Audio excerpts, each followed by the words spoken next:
Hello, I'm Sophie Volpp, Chair of the Center for Chinese Studies, and I am delighted to welcome you to this evening's conversation with Huang Ruo and Mary Ann Smart.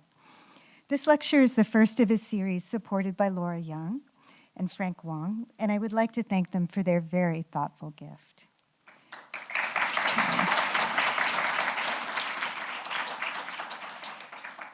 Huang Ruo's Monkey King premiered at San Francisco Opera on November 14th and has been a stunning critical success. Monkey King marks Huang Ruo's 10th opera and 4th collaboration with David Henry Hwang. He's worked with the Metropolitan Opera, the San Francisco Opera, the Santa Fe Opera, Washington National Opera, Houston Grand Opera, LA Opera, Seattle Opera, and Opera Theater of St. Louis, which I think is almost every opera company in the United States.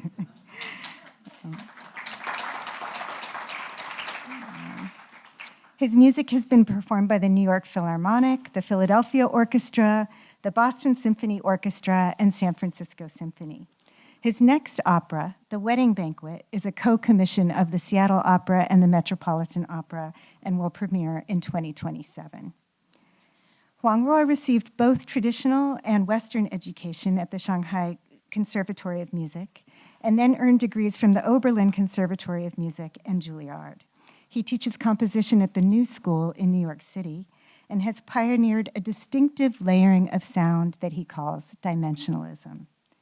Mary Ann Smart, Professor of Musicology at Berkeley, is holder of the Gladys Arata Terrell Chair in Music. Mary Ann is the author of Mimomania, Music and Gesture in 19th Century Opera, and Waiting for Verdi, Opera and Political Opinion in 19th Century Italy. She co-edits the book series Opera Lab for the University of Chicago Press and has published the critical edition of Donizetti's Last Opera. Welcome, Huang Ruo and Mary Ann. Thank you so much, Sophie, for that introduction, and to everyone from the Center for Chinese Studies for organizing this so beautifully. And especially thank you to you for being here, being available to talk at such a busy time. Thank you for having me, and this is wonderful event for us to all gather, and you know, nothing happier than talking about the Monkey King. So I thought we might start by talking a little bit about background and influences, and to come clean right away, I'm interested in hearing something about things you like in opera, operas you like. In the introduction, Sophie just spoke a little bit about your training, just the kind of outline of it. And I wondered if I could start by asking you about something in your education or your sort of formation as a composer that you think has stuck with you and that somebody might notice in your current music. Yeah. Well, it's a wonderful way to start with this question because I actually turned to vocal music and opera quite late, I should say. During my school student days, I never thought I would write opera. And of course, I went to school with so many amazing opera singers. But at those days, I was writing symphonic and chamber instrumental music. I only started my first opera when I was 30, so I already finished my PhD at Juilliard already by then. But when I was looking back, you know, several years ago, I did an interview with Opera America magazine. They have this series called The First Opera. So they ask opera industry artists, what's your first opera? And then I thought, you know, very interesting. There are two first operas in my life. One is Chinese opera, and one is Western opera. And I'll tell you briefly, both of them, how important they changed my life in that sense. The first opera I saw was with my grandmother when I was a little kid on Hainan Island, where I came from, where she lives. In those days, in the good-sized village, I'm from the village of Huang. We have the entire village, several hundred people, all had the same last name. And of course, it's very predictable. You enter the village, there's a big open communal area, and then there is the what we call the the Huang. It's like a altar. It's like it has all the names of generations of all the Huangs. During the day, people would bring the rice, the clothes to lay on the the square, the communal square, to have the hot sun to dry them. Even fish, seafood, to have it dried. At night, people would just spend time there to feel the breeze. And occasionally, when we have a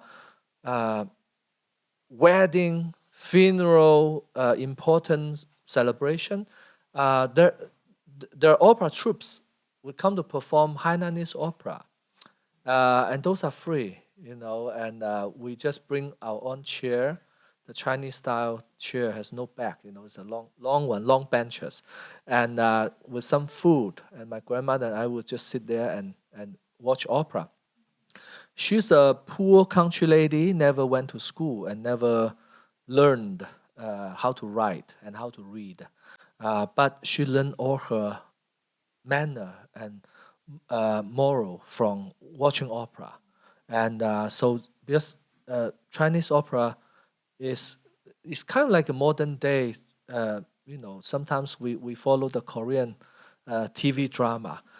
The good and the bad is so clear, right? Even it takes 100 episodes, but the good people were always punished, and the bad people will always get punishment, and the good people will always have the last laugh. So Chinese opera is the same. It's very predictable. In an unpredictable way, a lot of tragedies, but then at the end it becomes comedy. Even our version of, in the West we have Ulysses, and in our version we have Peanut Pavilion, and of course it's a happy ending. He brought her back to life and they marry. So I started watching Hainanese opera, and that sense of drama was in me since then. And then I came to America. I was at Oberlin already. One day I went to the Met Opera on spring break. My friend drove me to New York. So I saw there's a Sansom and Delilah. I never been to the Met. And then there was a big name, Domingo, I said, oh my God, Domingo is singing. I got to buy a ticket to see him, right? So then I got the cheapest ticket at that time, I think $15, standing room in the back. Domingo was nowhere to be found on stage, except he sneaked in the pit and he was conducting. So, but anyway, I already there, so I watched the opera. I know nothing about Sansa and Delilah. I don't speak French either, so it's a new opera. It's like a contemporary opera to me, So there's a Met title. I was like this way, so far away, then I could not really do both at the same time. So I actually just give up the Met title, and then I was like, you know what? Let me just watch whatever happened on stage and to guess what's going on. So it turned out to be the best operatic writing lesson to myself. Later on, when I started writing opera, I was telling myself, if I could use just a vocal line to convey drama, and even in a language that the audience doesn't understand, but they could feel what the character is singing, I think that is the first crucial, important step. And then, of course, when you have orchestra, everything coming in, it will enrich the meaning of those words. But most importantly, if someone is singing "I love you" in a language you don't understand, if the audience walk away as, oh, he was saying or she's saying or they are saying "I hate you," then the music setting is totally wrong. So anyway, long answer short, that is my becoming of an opera composer. That was a great answer. And packed a lot in. The way you described your early experiences of Chinese opera and the sharp distinction between good and evil and punishment, it makes it sound not so different from European opera, right? I mean, the plots tend to be simple and binary in the same way. Did you ever feel that your professors were discouraging you from going towards opera Is that part of the reason that you were late to actually I mean, I don't think actually starting at 30 is hardly starting late for anything, including opera. But was there a sense that this wasn't quite serious, or there was another thing that was more important? Well, not in that way. I think, I went to school in a, how should I say, at the time that contemporary opera or American opera is starting to enter a renaissance. So I caught the trend that, along with my colleagues, we start writing opera from our own path. But then the past, I would say, before the pandemic being the, I don't want to say the end, but it's like there is a dip because of the pandemic. But before the pandemic, 20 years or so, or 15 years or so. So there's a renaissance of American contemporary opera. You see, in the old days, you might see the entire U.S. might have 2 or 3 new operas written. But now there's so many. But I try to say, when I went to school in those days, are those old days where it's so rare to see a new opera being premiered.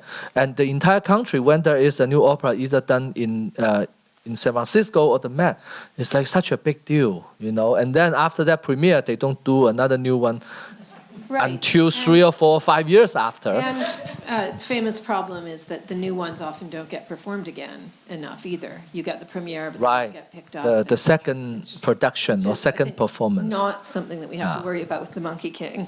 Hope so. But it is a constant struggle, I think, for composers to have opera to be remounted, to be redone again. But then what I was trying to say is, when I was at school, there was no such a need or tradition for new opera. And of course, opera is not something you enter college, you suddenly write an opera. You have to start with basics, write an art song, write a song cycle with orchestra, right? And then you graduated. So you did not really get to that stage to write opera. So it's not my professor discouraged me, but it's more as we never had that chance to really learn to write opera. And I learned how to write from watching a lot of opera, both Chinese opera and Western opera, and starting from there. Yeah. Thank you. Let's talk about the sort of first seeds of this project. The Monkey King, Journey to the West. Is it fair to say that Journey to the West is not an obvious source to adapt for an opera? I mean, one way of looking at it is obvious because it's packed with action, meaning, and resonance across the ages and across culture. But maybe another way would be that there's too much there. It doesn't have the obvious outlines of a plot where you're going to have a tenor and a soprano and a baritone villain or whatever. Not much love story. Not much love story. But so I wonder if you could just tell us a bit about how you and David Henry Hwang developed this idea together, and which elements of the source were most important to you. And I guess actually a kind of additional question is, how important is the original source compared to all of the adaptations that are so important in people's understanding of this plot? Yeah. And, it's never, I woke up one day, I told myself, I'm going to write a Monkey King opera. And of course, it was building up throughout the years. Growing up in China, I loved the cartoon, the Opera in Heaven. It's about the first 7 chapters of the Monkey King's becoming. And,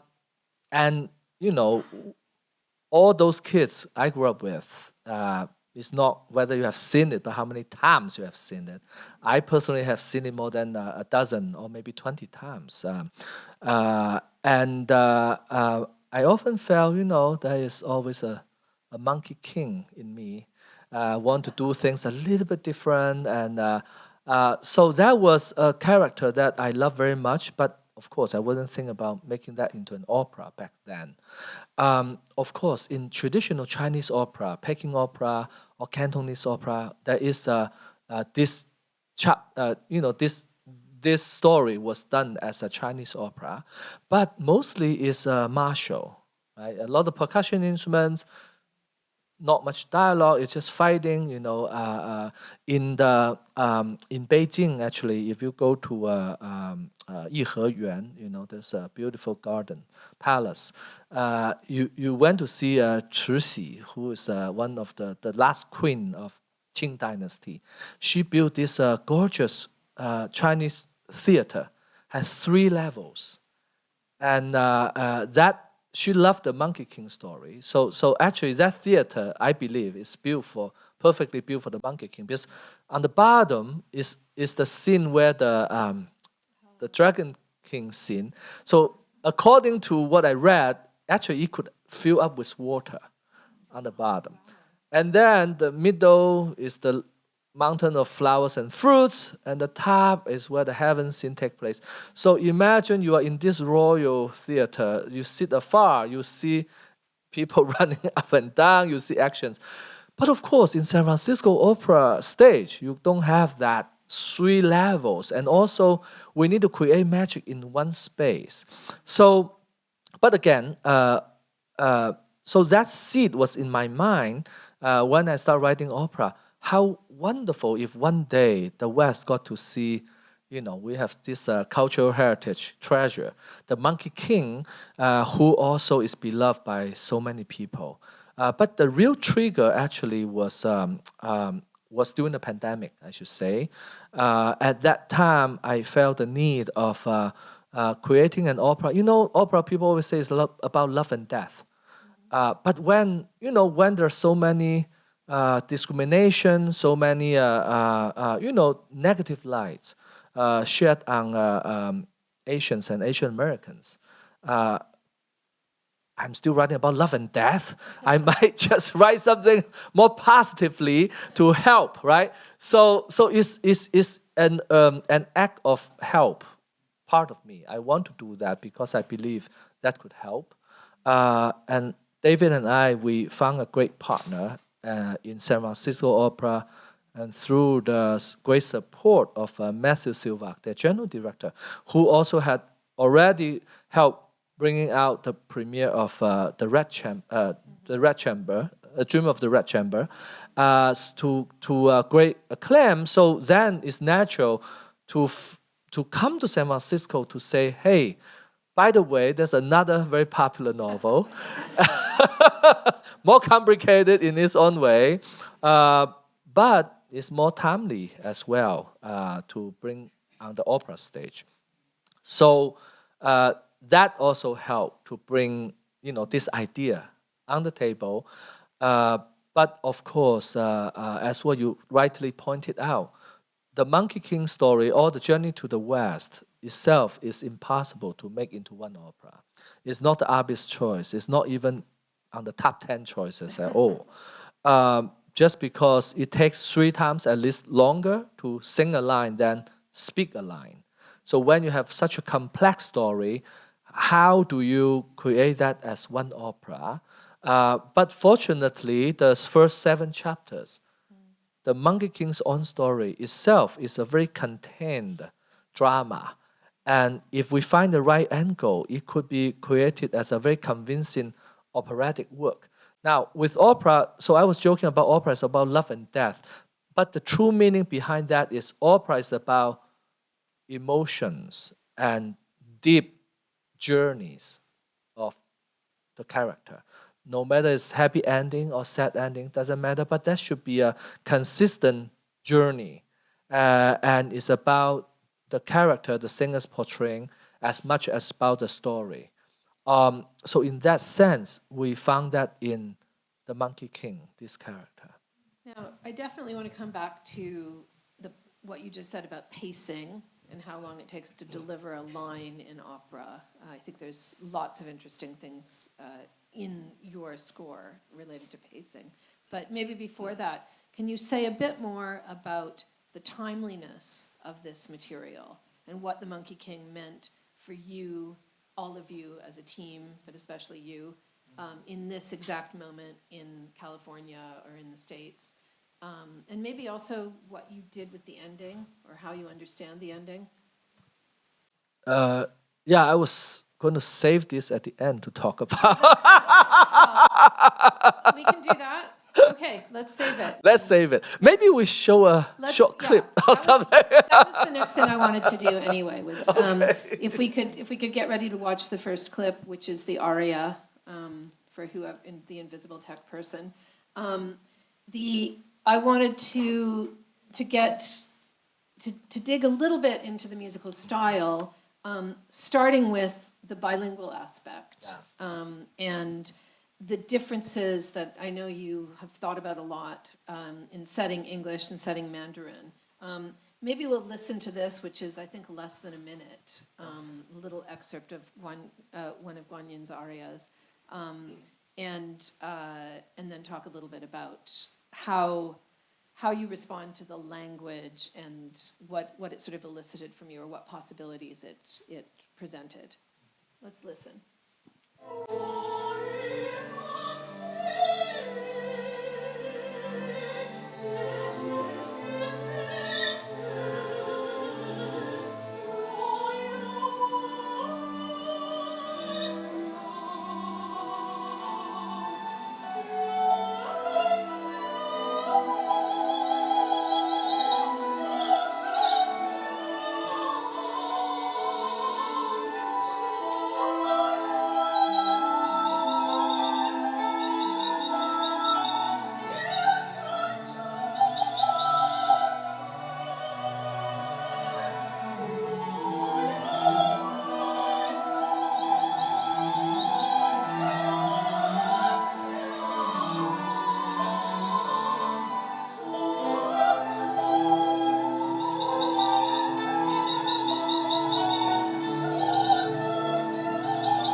So, Yes, to answer your question, this is sung in Chinese, in Mandarin.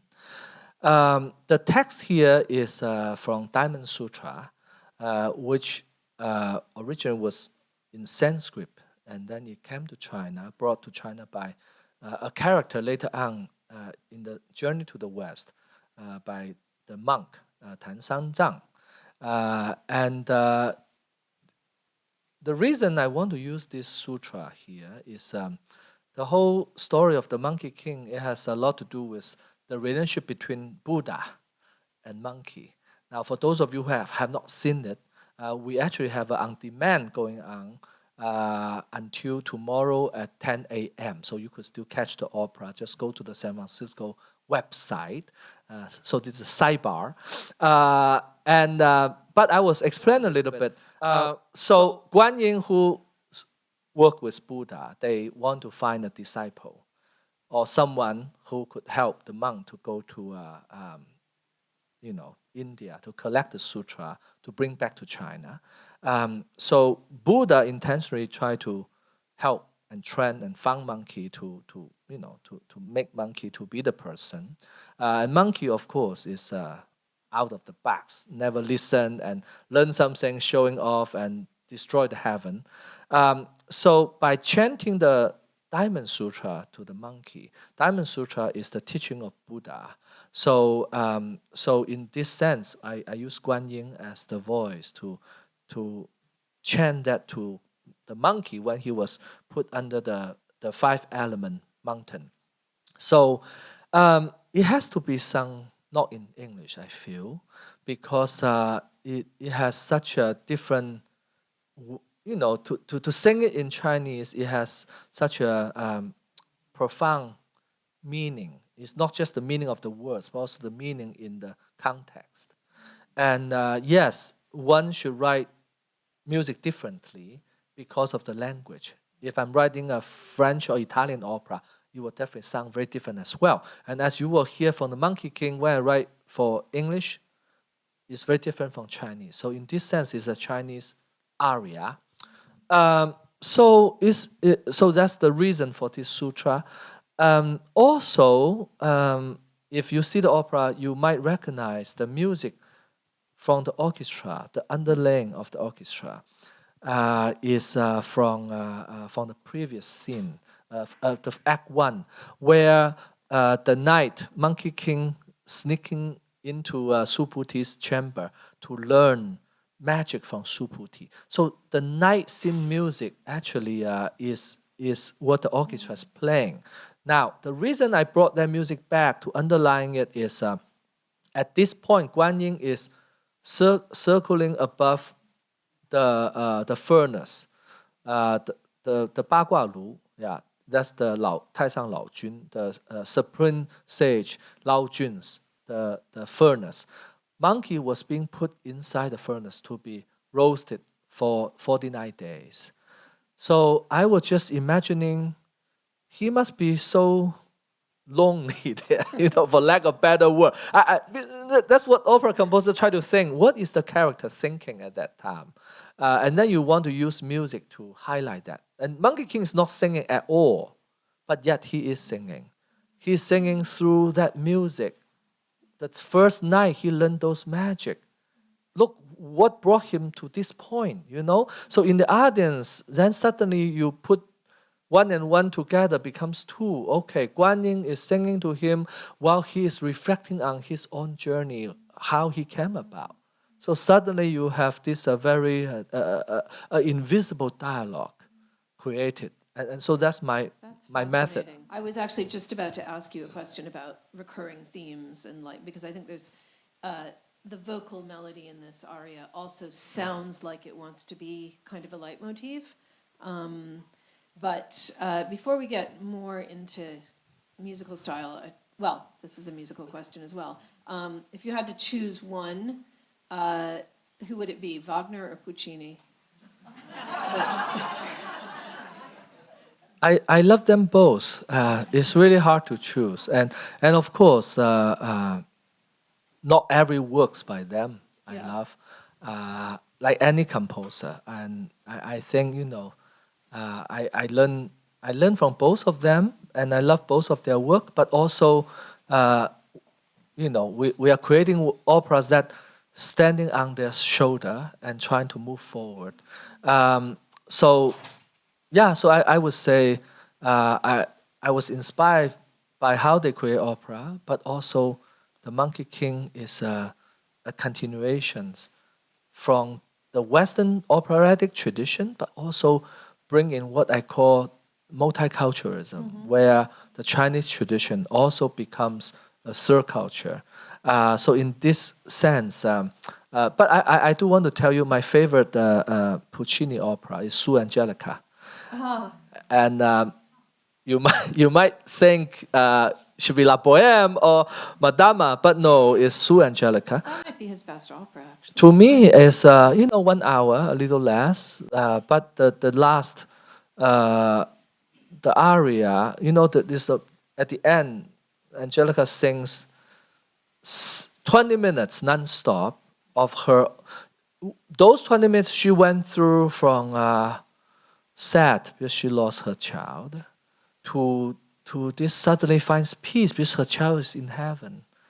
And then she wanted to join the child, and then she created this magical, sad magical poison. And then she drank it, and then she realized she's Catholic, she should not commit suicide. And then she felt reality hits, she felt regretful, and then of course at the end she died. So you went through so much. Now again, it's not Puccini alone. There are great composers do create music like that. But the lesson one could learn from there is music should not follow the drama, but it should inform the drama, should lead the drama. And in that sense, even you don't understand what she's singing, you just listen to the music, you could feel the journey where she went through. So yeah, so this is Puccini, and of course Wagner, who geniusly created this idea of leitmotif, but he didn't create it, but his continuation. He learned a great deal from Liszt. His Liszt's daughter married to Wagner, so you call him father-in-law, right? So Liszt has this technique called thematic transformation. I don't mean to be nerdy here, but if you're interested, go to listen to Liszt's preludes, right? Symphonic work, da da da, and how it becomes da di da di da di da, right? Thematic transformation. But I would say Liszt is even more adventurous than Wagner, because in Liszt's thematic transformation, the motive changes, expands, it goes somewhere. In Wagner, but sometimes he's so rigid. When you hear this motive, oh, you know that is Siegfried coming. You know that's the sword. So he want to make sure you really follow his motive. Except in the moment when Wagner, when Wotan's spear broke. So instead of dum ba bum bum bum, a descending scale, bum ba bum bum bum. So he does have rests in between to symbolizing the brokenness of the sphere. Yeah. Anyway, sidebars. It's a little bit too literal. Yeah. Maybe let's listen to another short excerpt now. This one is from a chorus, the court of the Jade Emperor, singing in English. And I like this example partly because it's so different from what we just listened to. In general, I thought the choral writing in The Monkey King was fabulous and rich and busy and energizing. And I think in this we also hear some of your orchestration, the kind of propulsive, repetitive motives that often that run through long stretches of the opera. So it gives a great chance to sort of hear a couple of different aspects of the score.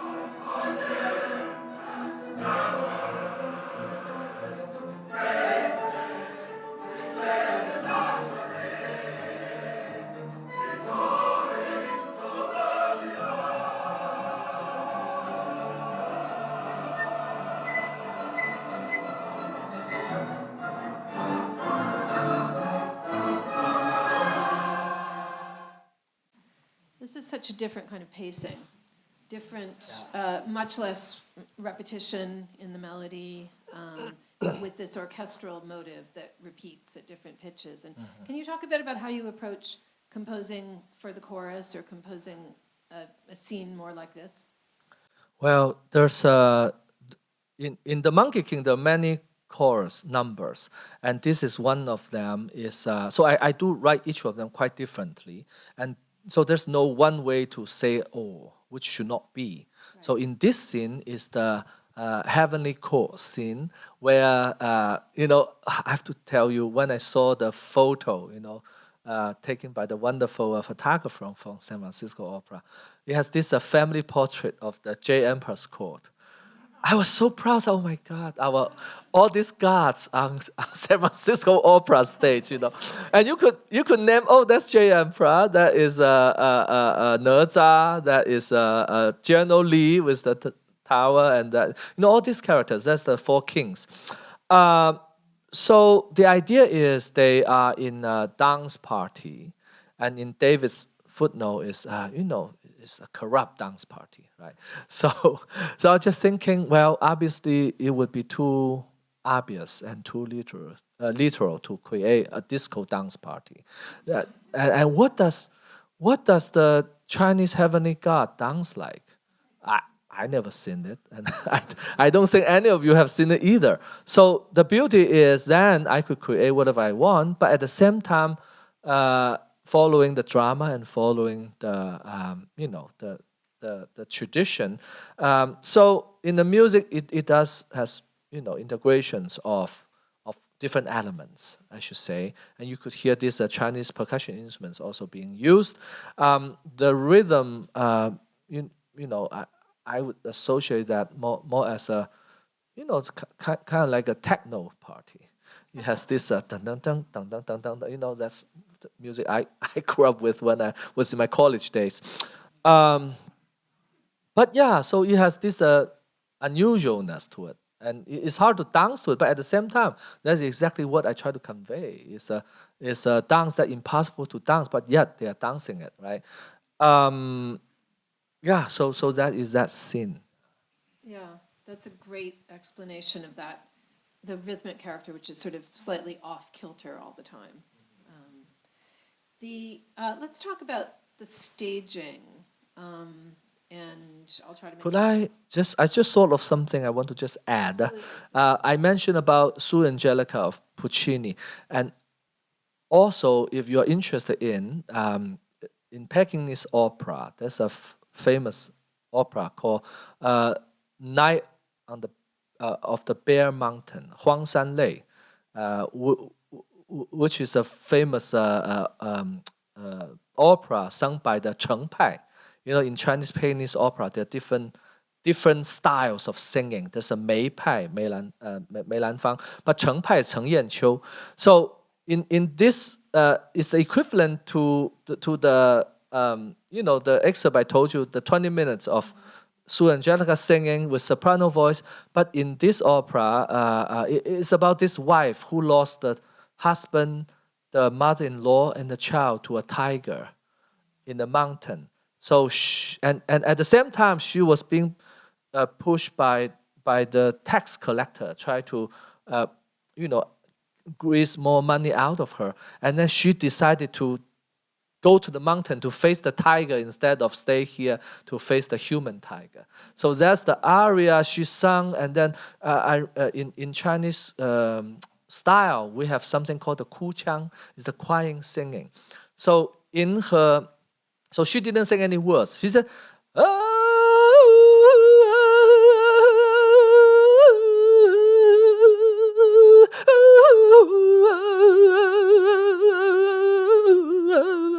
and the percussion, ding, ding, and the small ensemble of instruments is ding, ding, ding, ding, ding, ding, ding, ding, ding, ding, ding, ding, ding, ding, ding, and oh my God, when I hear that, your heart is melted. You want to cry. I cry with her, And this version is a recent one, very, very famously done. You might be able to find it online. It's by Zhang Huoding, who's a famous Cheng Pai disciple. And again, I don't think she knows Puccini, or she has sung Su Angelica, or the other way around. But great music is great music. They both composer understands the drama, deliver that through the solo voice, and use that voice to show the emotion, to show the despair, to show the drama. Totally very different musical and writing style, but yet the universal message is clear. We could feel it, right? So that's what I mean by when I'm inspired by a great opera, those moments count. So back to your question, what is it? Thank you for that, though, especially the singing. So I promise this will be the last time I mention the name Wagner, but there's the staging. I mean, anyone who's seen it knows this, and if you haven't, you're in for a huge treat visually as well as mentally and orally, musically. There's the staging of this production of The Monkey King is absolutely spectacular and multi-dimensional, literally. It incorporates really seriously good dancing and acrobatics, not the kind of perfunctory dancing that you sometimes see on the opera stage, and really interesting sets designed by Basil Twist, who also designed the puppets. The Monkey King exists in 3 entities, a dancer, a singer, and a puppet, very successfully integrated. Just to give you a kind of sense of why I might want to say that this is a total work of art, maybe better than Wagner's operas are usually experienced. Wagner invented the term, but his operas often fall short in one dimension or another. So my question is, is there a challenge to composing for in a work that's so complex and so layered in terms of the visual and the verbal?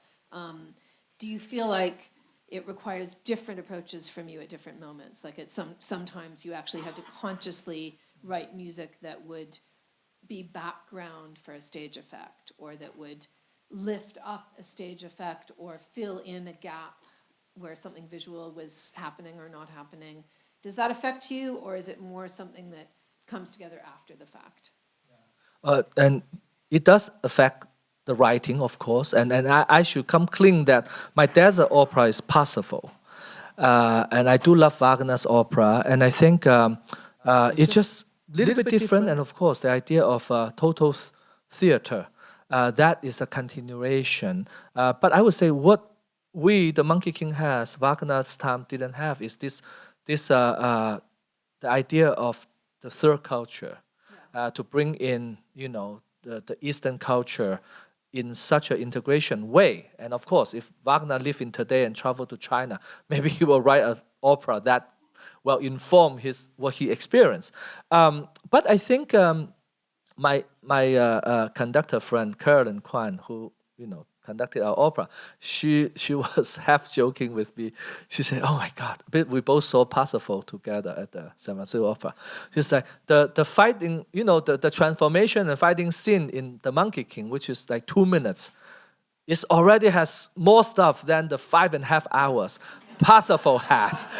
And no one was even singing then, it was just, so we were laughing very hard. So yes, so to answer your question in more detail, I think, how should I say it? Of course, different operatic subjects ask for different things. And Parsifal should not have kung fu fighting. And Monkey King should not have a swan being shot. But I think what I try to do here is to integrate both the Chinese opera tradition and Western opera tradition.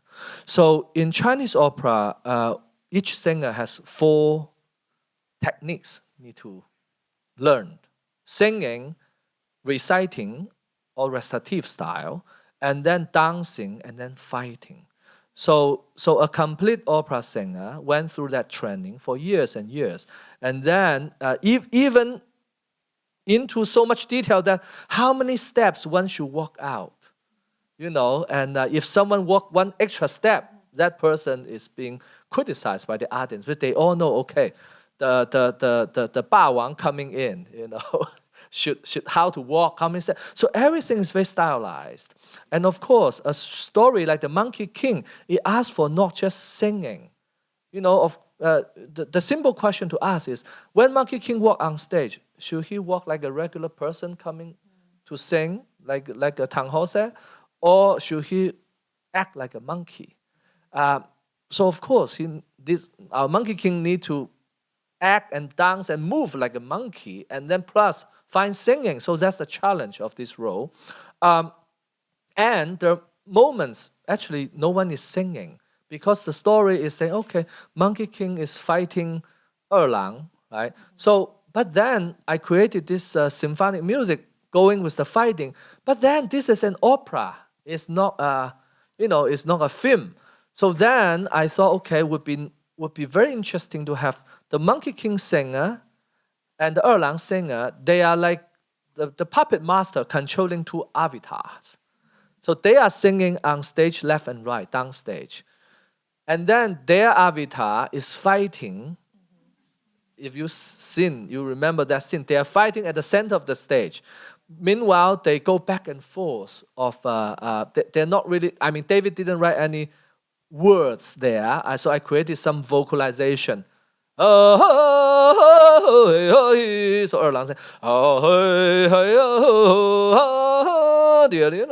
so they go back and forth, so the singing also go back and forth to accompany this fighting scene. And then, of course, the chorus, they also have their own input. So suddenly, the word dimensionalism is being used here. So that's the technique I use. So you look at the stage, it's not only sonically dimensionalism, but also visually dimensionalism. You see avatar fighting, singer singing, controlling the avatar. The the heavenly soldiers is cheering, and the monkey nation also cheering, and then suddenly they transform into a bird, into a queen, you know, all these things, so everything come together as one. Also, we have this wonderful projection artist, designer, Hannah S. Kim, who created projection not only visually, but also its animation, right? So you see the clouds flying, you see all these beautiful scenarios. They are projected on the puppetry, which is made of silks. So everything come together, become one. And I think that's the beauty of opera, is when everything works, they all serve one goal. That's to tell a clear operatic story. You do not feel, oh, that's puppetry. Oh, that is projection. Oh, that's dancing. Oh, that's singing. You don't feel there are 5 individual elements individually existing. You feel everything. You forgot to ask, oh, who is who? You ignore all those questions. Then that means everything's working together as one. Beautifully said. Maybe this is a good moment to come back to that question of timeliness. Yes. And what you think this work is saying for this moment, for in this place. And if you want to be grandiose about it, maybe also something about what opera has to say for us. I think throughout the history, no matter it's Western opera or Chinese opera, telling story is important. And I think the story informs about the society, about the time, about the people, and you want audience to fall in love with it, to understand it, to relate to it. You don't want them to come in just to be entertained and then walk away and forget about it. So I think for the Monkey King, I mentioned about one of the important reasons David and I wanted to create the opera. Going into the pandemic, coming out, we felt we need to shed a positive light to the, for the Asian and Asian American community, but also to show the world that, that is a positive figure, a superhero from the East that is equivalent to the Spider-Man, to Batman, all these Marvel movies. David was jokingly saying, the Monkey King is like a Marvel movie on an opera stage, in that sense. But Monkey King, was before Kung Fu Panda, right? Panda is not really a superhero for us. It's cute, but never could replace the Monkey King. But I think also very importantly is the message in the Monkey King is what does that mean to, what is the true meaning of power and happiness? And that to me is the underlying journey and message we try to pose to the audience. We are not giving concrete answers because I think we should have the audience to find their own answer. In the Monkey King's own journey, someone who is born out of a rock, which is quite amazing already, learn the 72 transformations, so he's very capable. Also, he ate so many pitches, and also each pitch give you, don't forget, 9,900 years, many years of longevity, right? So he ate so many. So he's basically is never die, Monkey King. So someone like that is very, very powerful. If that is a terrible person or terrible monkey, that would be a big disaster for the world. So you do hope that he will turn to be a good guy. But of course, monkey has to learn his own journey. And he try to grab power, show power, use power to defeat others, to show who is stronger. I think like many of people in the world, or many countries in the world in that matter, we try to outpower one another.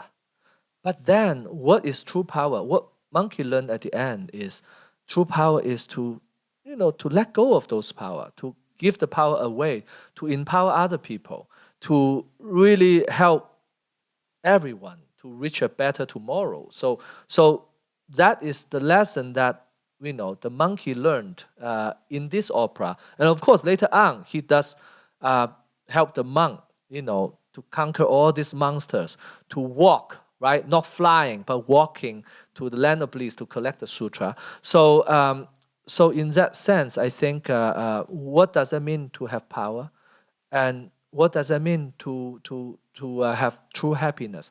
Now, in our opera, there is a scene that Buddha showed monkey the illusion of land of bliss when monkey escaped Ru Lai's palm. And monkey entered this beautiful world. He finds peace. He finds calmness. He finds love. In that sense, he feels he doesn't need to compete in that such a beautiful world. But yet his heart is lonely, because nobody is there. It's only him. So that is a glimpse to the future. Ru Lai showing him this is a place you feel you want to be, but it's not true happiness to be there by yourself. It's a very fine and simple question. Imagine if we live in a world that you could have everything. You are multi-billionaires. And you could do everything you want, but you are just there by yourself. Okay? No one is serving you. No one is cooking for you.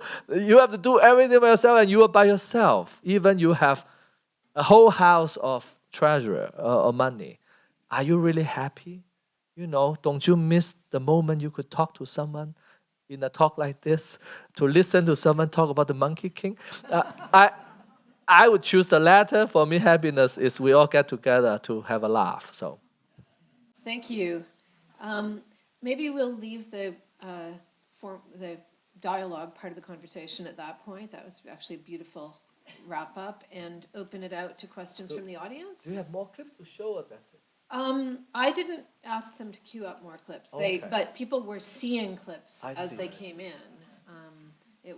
So I think people have seen a good sample of pretty much everything that's available. Yeah, definitely go to hear the Land of Bliss aria sung by the Monkey King. Yeah, the Land of Bliss. I wanted to discuss also, but I knew we weren't going to have time. Well, I have an interesting perspective on opera. Being a musician, I've practiced the music without any of the dialogue or scenery or dancing or anything. And it's just an interesting perspective that there is music there that's not surrounded by all of the other things. And I know that like the scene you showed with the chorus, it was very hard for me to hear the orchestra part. That's all. It was just a comment. I also, when I was watching it, I felt sorry for the Monkey King's knees. I thought, how can this person do these performances in that position? Must be hard. Well, thank you. I will make your comment into a question, and I will say something. Imagine you are holding a cup of water. Now, to me, any piece could be opera, could be symphony, could be a Bach sonata or chaconne. Is that glass? Now, in opera, you still need to fill the glass full with water. And the orchestra is only a little less than half, let's say 1/4.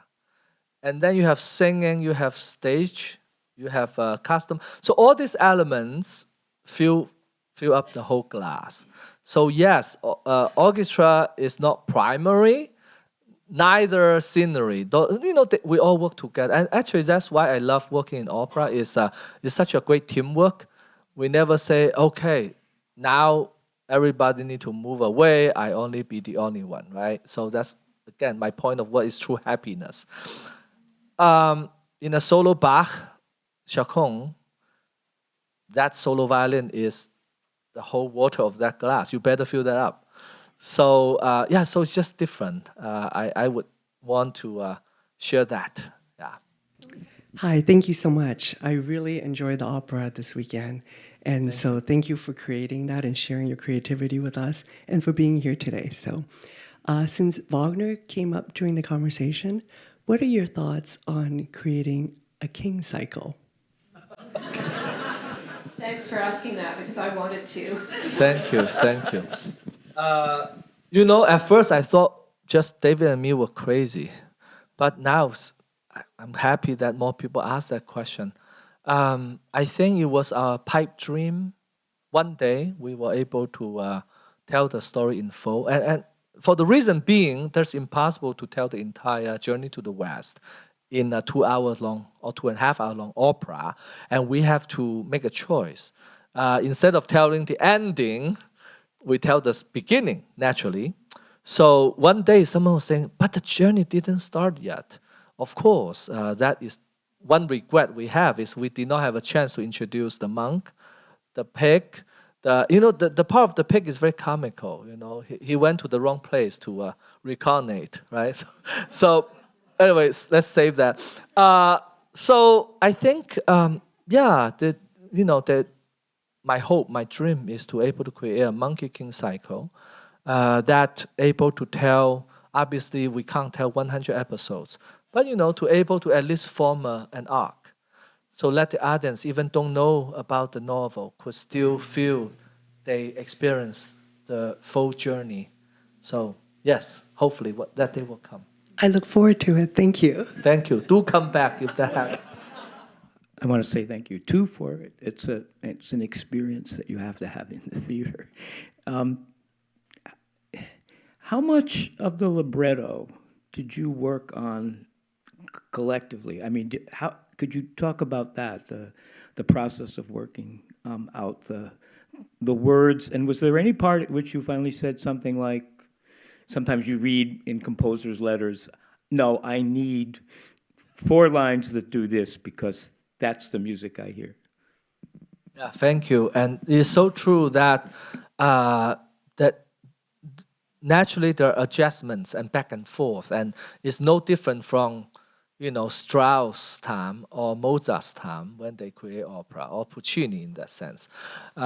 So David and I, this is our 4th opera, so we do work well together, and our strategy is, at first we sat down together, spend hours, talk about the whole structure.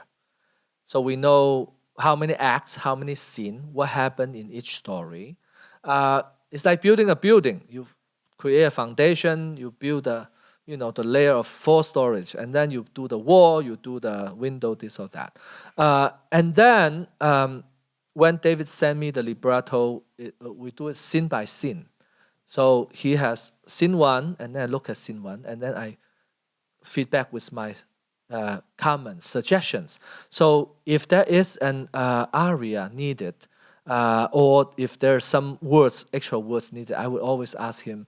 And in music, we often count syllables. And I would say, you know what? There's 1 syllable missing. Can you find a word that has 3 syllables instead of 2, right? So that also happened a lot of time. And then he would suggest a few things. And then when I write opera, I think through every line, no matter it's soprano, alto, bass or countertenor, this or that. So I tried it out. I feel okay, that's better. Or if that doesn't work, So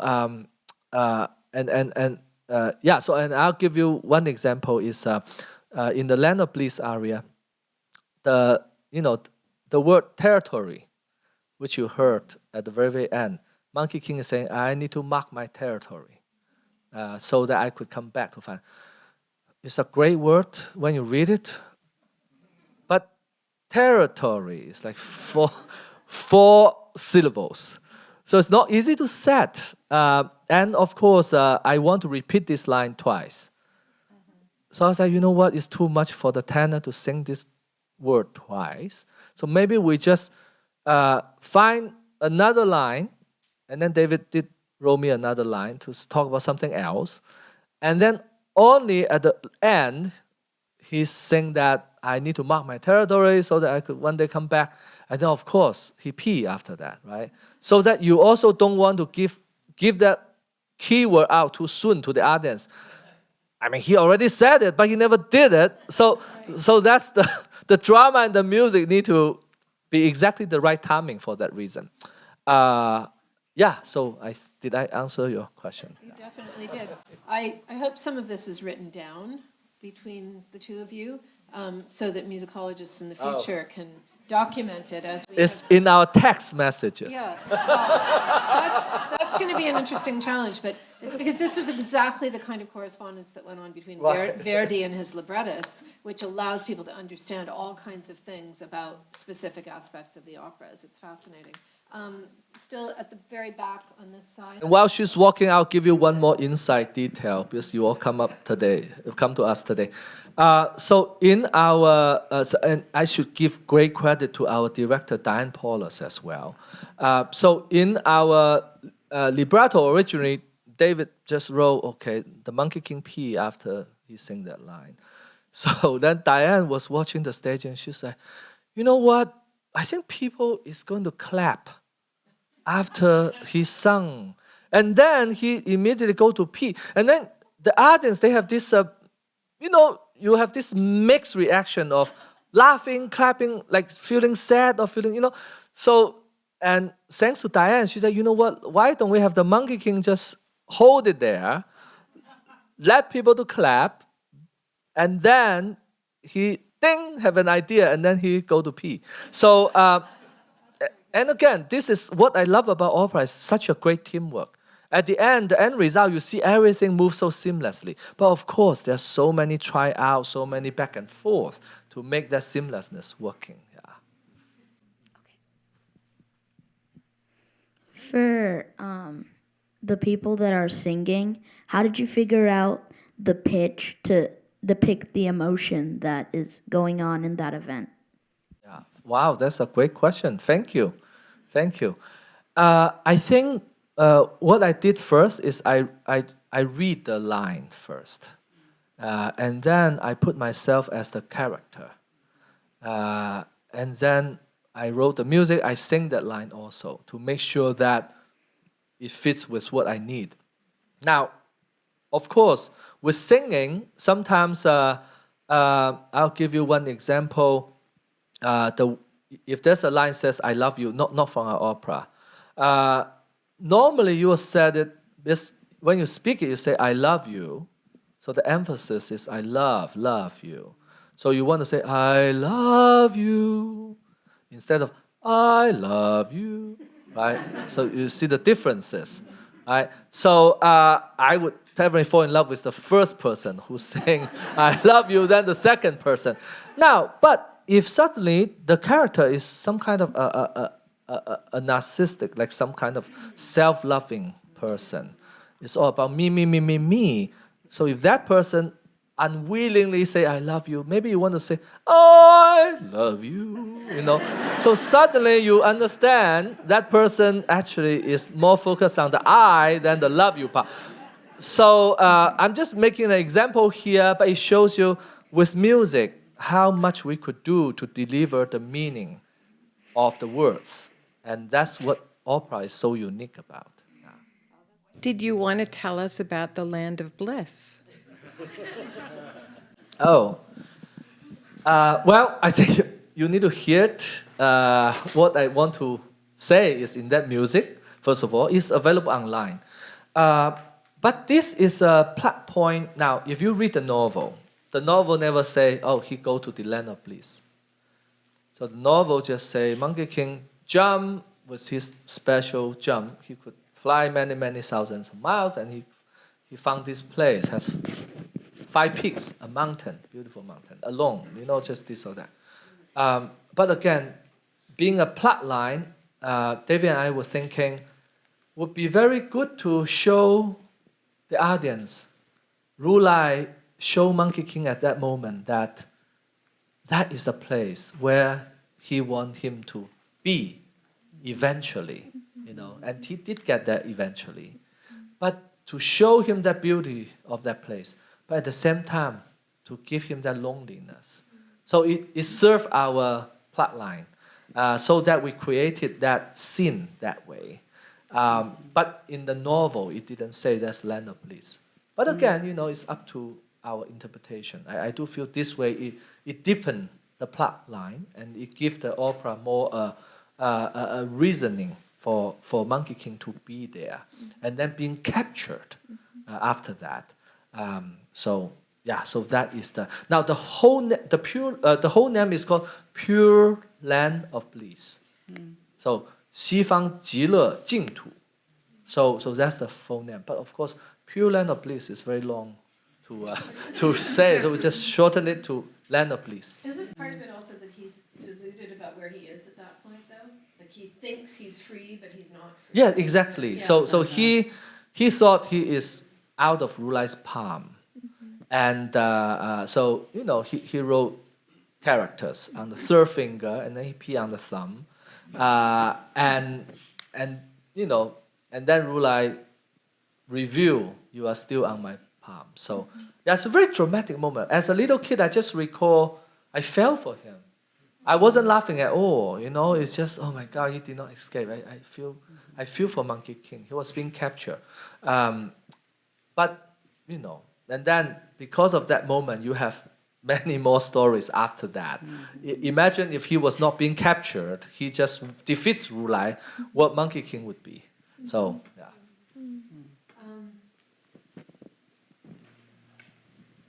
Thank you. I have a follow-up question to that really excellent question about tone and conveying emotion. As you were singing the I love you versus I love you, I was thinking about your background as a Chinese speaker and the intonation being a tonal language. And I'm just curious if you're aware of how that influences the way you think about music, how you create the score. It must be an really intrinsic, part of the way of your own creative process. Thank you. Well, thank you for this question. Actually, what I didn't say earlier was no matter what language, I think as a composer, when we set the language into music, the goal is always the same, is to let the audience to understand what the singers are singing. It's like, you're making a delicious dish. You hope your customer will enjoy and know what is in the dish. So in Chinese, for example, it's the same method. What's more difficult about Chinese? But actually, both languages has their own challenge, and I'll explain. In Chinese, the difficulty is we have Mandarin, let's take. The Cantonese has more tunes. Mandarin has 4 tunes. So if you're not careful, right, you famously, the horse could become mother, right? So ma, ma, ma, ma. So then the question is, how do you write a line about mother, I love you, right? So for example, but I think the relative pitch, relative relationship is important. So in Chinese, I love you is 我爱你 in Mandarin. So same thing, we want to say 我爱你 instead of 我爱你, right? So we don't say 我爱你, we say 我爱你. So I is also higher. So when you set those words in Chinese, you also want to be mindful and respectful to the relationship between the pitch up and down of those words. Now, the challenge of writing English is English has a lot of that kind of sound. I eat. You have to finish it sooner. I eat lunch. You cannot say, I eat. And no one's like, what? No one knows you mean you eat, right? But in Chinese, we don't have the close sound. 我吃, right? People know, oh, that means I eat. 我吃饭.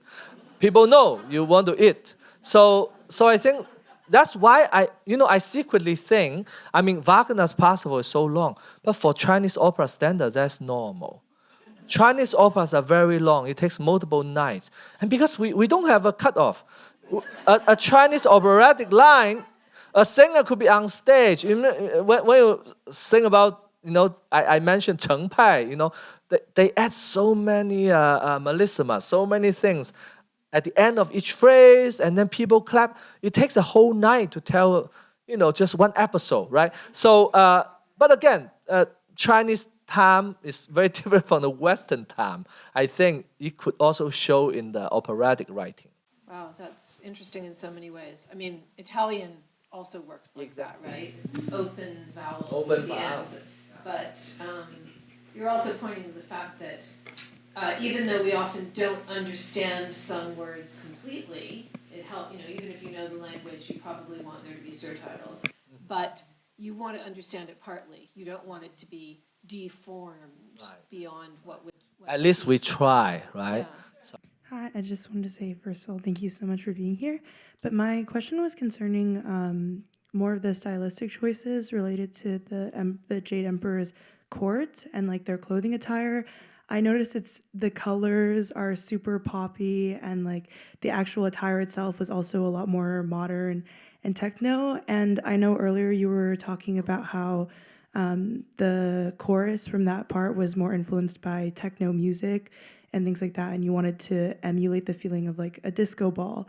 And I was wondering if that played into the costume choices or like the visual stylistic choices as well. Yeah, wonderful observation. Our costume designer, Anita Voyage, she was very, how should I say, respectful and influenced by traditional Chinese artifacts, in fact.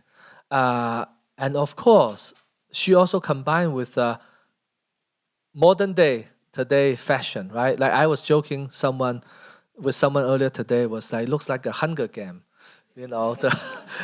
those kind of party, So, so it's a fine integration of both. You do feel, because this scene, you want to feel like superficial. There's a little bit of this and that. But then if you look into the detail, for example, the J Emperor, J Emperor, okay, J, green. So his outfit is green color. And then Anita also went into the Bronze Age from the Song Dynasty. All those artifacts, those animal shape, those character, so you could see a lot of inspiration from that. For example, the four kings, the four character, Dong Nan Xi Bei, those are old Chinese writings. Are also from that age as well. So there's definitely deep tradition in that, but also at the same time, it points to could be the future or could be today. It has this fine combinations of both. Yeah. Thank you for being here. You said you used the word to help, that you wanted to create a work to help, possibly to change attitudes. And then we talked about total theater. So you, of course, created a total theater work of art to change attitudes. And that reminded me of another moment in Chinese history where total work of art were created. Hybrid works were created to change minds. That is the Cultural Revolution and the Revolutionary Theater Opera, which used all kinds of Western orchestration and traditional Chinese motifs and obviously folk tunes and so forth, and even acrobatics. So could you address that question a little bit? Well, I think if I understand the message, the question, I think opera serves a function, and opera serves a, how should I say, it's go more than just entertainment. And I think in our Monkey King, we have a, how should I say, we have a storyline based on a traditional story. And we use the choreography, we use the puppetry, because I call the Monkey King magical kung fu opera with a heart. It's a long definition, but the magical part has, it's more than just dancing. It has puppetry. It has a projection on the puppetry. We also have this, what we call kabuki drops, right? So that's not only the Chinese tradition, but also Japanese tradition coming in. Then we have Chinese Peking opera style dancing and also fighting. So that's the kung fu part. And then the vocal and then the projection, everything coming together to work on the storyline. now so I think that is the reason behind our production. Thank you for taking my last question. So I haven't seen this in the opera in the opera house yet, but I saw a little bit of stream. But I realized there's so many dance and kung fu and active on the stage. So that's my question: is how you created music before all the choreography start, or you work with all the choreography to make a dancing, so vivid, in this opera.